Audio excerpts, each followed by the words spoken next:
जदि आम quantum technology को व्यवहार करवा तेज आम बहुत सूक्ष्म समय उन्नत धरणर शक्तिशाली औषध बाहर कर जहाँफल कि अनेक अनेक लोक जीवन विपद को आम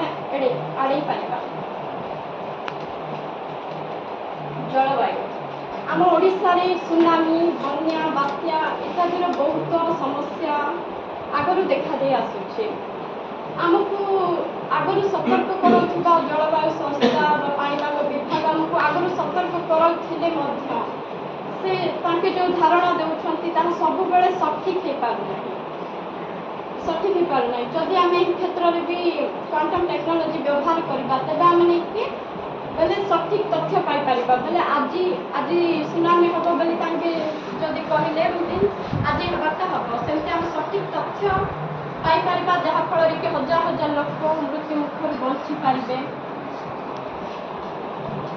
एआई गवेषणा आजिकल जो एआई आर्टिफिशियल इंटेलिजेंस अच्छी जहाँ मनुष्यर समस्त जटिल समस्यार समाधान कर पारना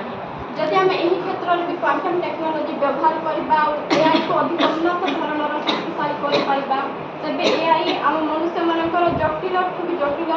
समस्यार समाधान शीघ्र सूक्ष्म समय कर गवेषणा क्षेत्र में आम देश कि समस्त देश में गवेषणा क्षेत्र में आम बहुत हजार हजार टंका खर्च करुचु किंतु आम सब सफल हो पारना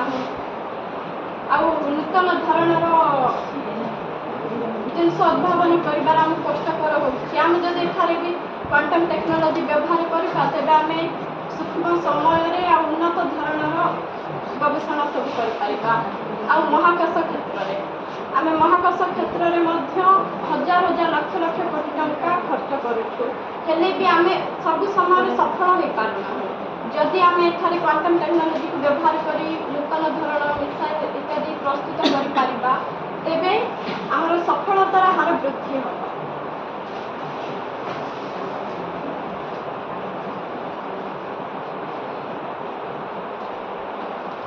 जदि गोटे जिनस आमको एत सारा सुविधा एत सारा संभावना दे पार्टी तेज तार कौन ना कौन समस्या निश्चय थी जमी भल थे मंद अच्छी सुविधा थे असुविधा अच्छी सेपरी एठारे अनेक समस्या रही चलतु से ध्यान देवा। क्वांटम टेक्नोलोजी क्वांटम कंप्यूटर को बनवाई हजार हजार लक्ष लक्ष टंका खर्च हम क्वांटम कंप्यूटर रे कॉम्प्लेक्स मैथमेटिक्स बा जटिल गणित व्यवहार करा आम मानव जाति ए कंप्यूटर चलैबा बेसी कष्टकर हम यह समस्ते चलै पारिबे नाही।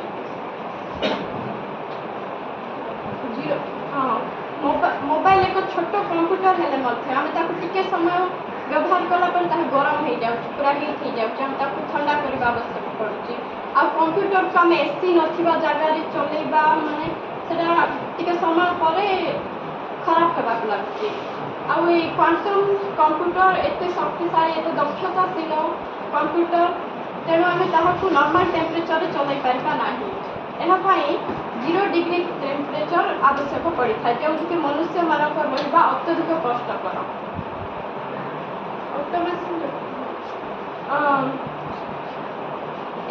क्वांटम टेक्नोलोजी को आम जदि कार्य क्षेत्र में कल कारखाना मान व्यवहार करवा माने क्वांटम कंप्यूटर से काम को अति क्षुद्र समय भल भाव करदेव जो काम को पूर्व मनुष्य माने करुले से काम से ऑटोमेटिकली करदेव बहुत क्षुद्र समय करदेव जहाँफल कि मनुष्य मान चाकरी रे प्रभाव पड़ेगा।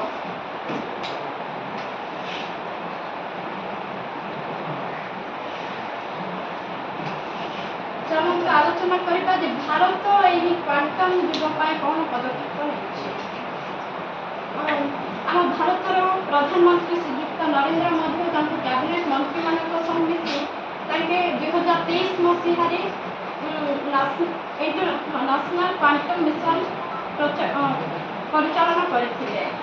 जो कि आम भारत सरकार 6,003 लाख कोटी टंका लगे।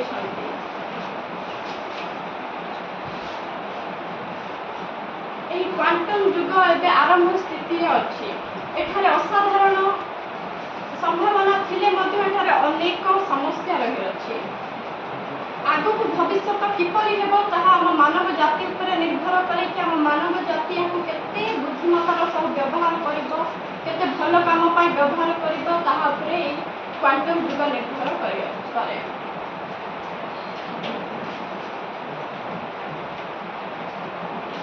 ଆମେ ଆଜିର ଏହି ସେମିନାରରୁ କେତେ ଗୁଡ଼ିଏ ନୂତନ ଜ୍ଞାନ ଏବଂ ଚିନ୍ତାଧାରା ପାଇପାରିବୁ। ଏହି ଚିନ୍ତାଧାରାକୁ ପ୍ରୟୋଗରେ ଲଗାଇବା ପାଇଁ ଆମେ ସମସ୍ତେ ପ୍ରତିବଦ୍ଧ ହେବା ଏବଂ ଆଜିର ଏହି ଆଲୋଚ୍ୟ ବିଷୟବସ୍ତୁ ଆମ ଭବିଷ୍ୟତକୁ ମଧ୍ୟ ବହୁତ ଆଲୋକ କରିପାରିବ। ଶେଷରେ ମୁଁ ଏତିକି କହିବି ଯେ ଜ୍ଞାନ ହେଉଛି ଶକ୍ତି। ଆମେ ସମସ୍ତେ ମିଳିମିଶି ଏହି ଶକ୍ତିକୁ ସତ୍ପ୍ରୟୋଗ କରିବା, ଯାହାଫଳରେ କି ଆମ ଦେଶର ଆମ ବିଶ୍ୱର ବହୁତ ଉନ୍ନତି ହୋଇପାରିବ। ଧନ୍ୟବାଦ। ରଞ୍ଜିତା ଆଚାର୍ଯ୍ୟ, ଗଭ୍ ହାଇସ୍କୁଲ ନାନ୍ଦିଗଡ଼।